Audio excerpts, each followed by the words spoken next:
अस्सलामु अलैकुम वरहमतुल्लाहि वबरकातुहू। नाज़रीन, उम्मीद करता हूँ कि आप लोग सभी खैरियत से होंगे।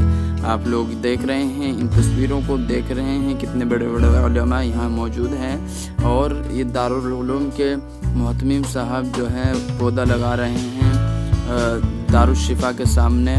कितना खूबसूरत मंजर है। अल्लाह ताला इनकी उम्र में बरकत अता फरमाए और दारुल उलूम की हिफाजत अता फरमाए और दारुल उलूम देवबंद को दीन दुगनी रात चौगनी तरक्की अता फरमाए। तो दोस्तों, हज़रत ने आज पेड़ लगाया है दारुल शिफा के सामने, माशाअल्लाह।